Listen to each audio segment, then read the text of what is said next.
미국을 정말 충격에 빠뜨린 사건이죠. 찰리 커크 암살 사건입니다. 네, 2025년 9월 10일이었죠.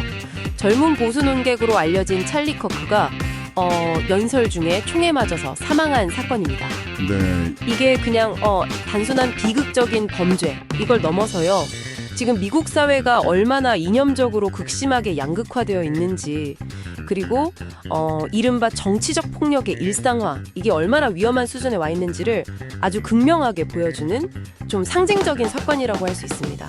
특히 그 총기 폭력에 대한 질문을 받고 답하는 와중에 피격당했다는 점. 이게 참 네, 정말 아이러니하죠.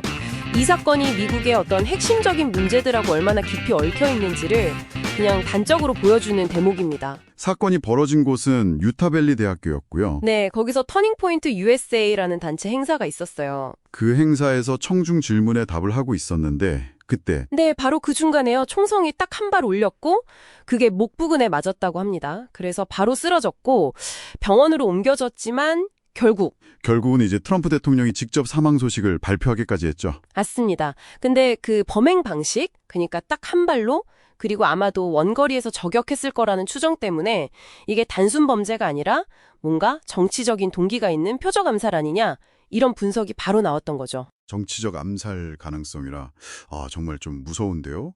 그러면 이 찰리 커크라는 인물 대체 어떤 사람이었길래 이런 사건의 중심에 서게 된 건지 좀 더 자세히 알아볼 필요가 있겠어요. 자료 보니까 굉장히 젊던데요. 네, 1993년생이니까 우리 나이로 31살이었죠.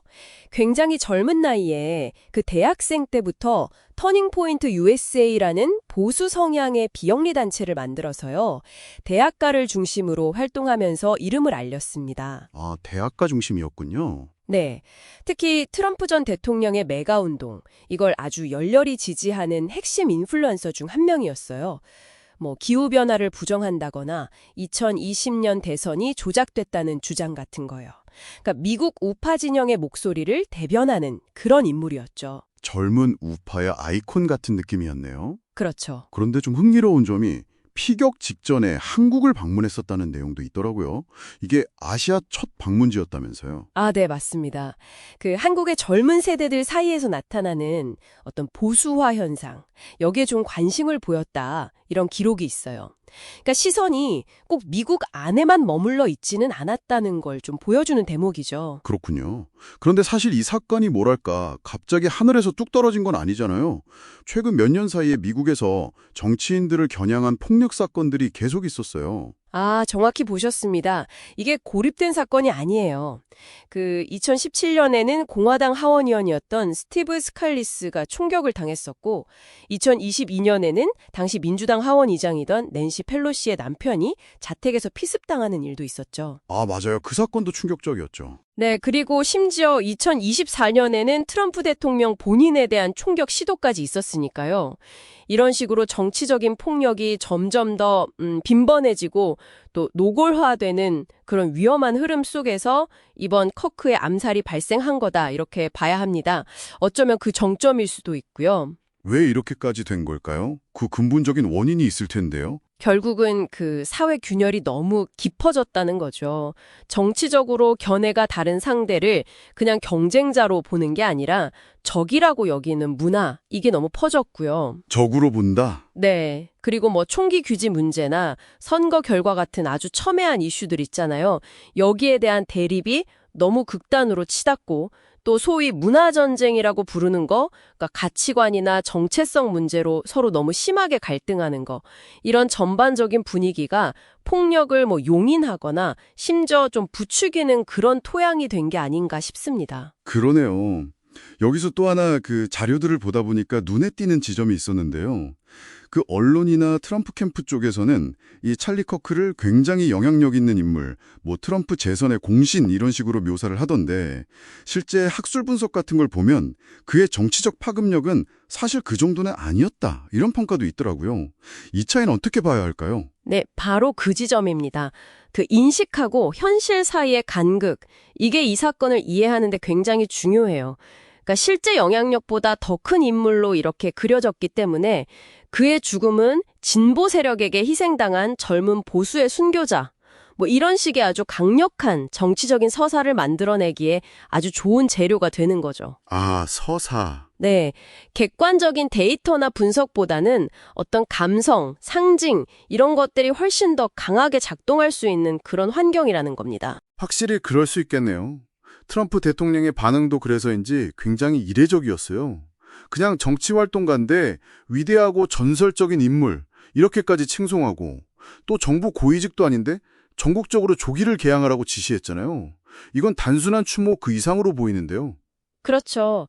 이건 뭐 명백하게 정치적인 행보라고 해석할 수밖에 없습니다.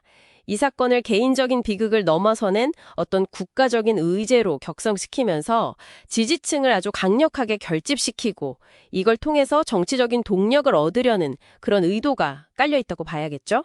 역수 그렇군요.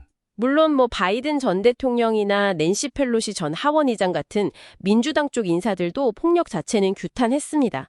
당연히 그랬죠? 네, 규탄 메시지는 냈죠. 하지만 공화당 쪽 인사들이 즉각적으로 테러 같은 용어를 사용하면서 이걸 진영 논리로 몰고 가려고 했던 것과는 분명히 그 온도차가 느껴졌습니다. 겉으로는 초당적인 규탄처럼 보이지만 근본적인 인식 차이는 여전하다는 걸 보여준 셈이죠. 국제사회 반응도 좀 있었죠.